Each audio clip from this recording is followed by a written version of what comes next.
మింగ మెతుకు లేదు, మేసాలకు సంపెంగ నూనె అన్న చందాన తయారైంది పాకిస్తాన్ పరిస్థితి. అక్కడే ప్రస్తుతం దుర్భర పరిస్థితుల్లో ఉన్నారు. గతంలో ఉన్న పరిస్థితుల కంటే ఇప్పుడు మరింత దారుణంగా తయారైంది.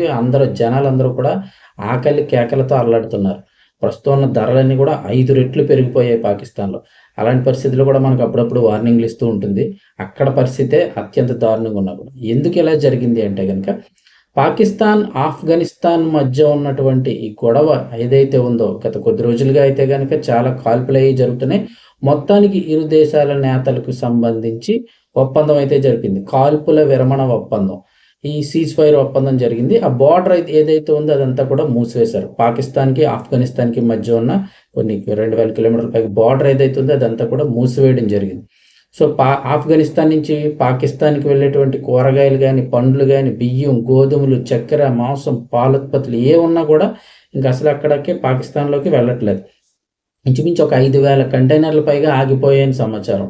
సో, దీన్ని బట్టి ఏంటి అక్కడ పరిస్థితి ఉన్న వస్తువులే అత్యంత దారుణంగా రేట్లు పెరిగిపోయినాయి.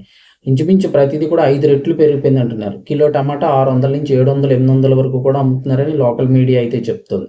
సో, ఇంకా ఈ నెల 25వ తారీఖున అంటే ఈరోజు గాని, రేపు గాని మరొకసారి ఈ బోర్డర్‌ల గురించి ఓపెన్ చేయడం గురించి మరొకసారి 2 దేశాల నేతలు కూడా చర్చలైతే జరపనున్నారు. అయితే ప్రస్తుతం అంతర్జాతీయ మీడియా ఏం చెప్తోందంటే ప్రస్తుతం ఉన్నటువంటి పరిస్థితిని బట్టి ఇంచుమించుగా ఒకవేళ ఈ సీజ్ ఫైర్ ఒప్పందాలన్నీ క్లియర్ అయ్యి బోర్డర్ తెరిచినా కూడా పాకిస్తాన్‌లో తిరిగి మళ్ళీ మామూలు పరిస్థితులు రావాలంటే కొంచెం కష్టమనే చెప్తున్నారు.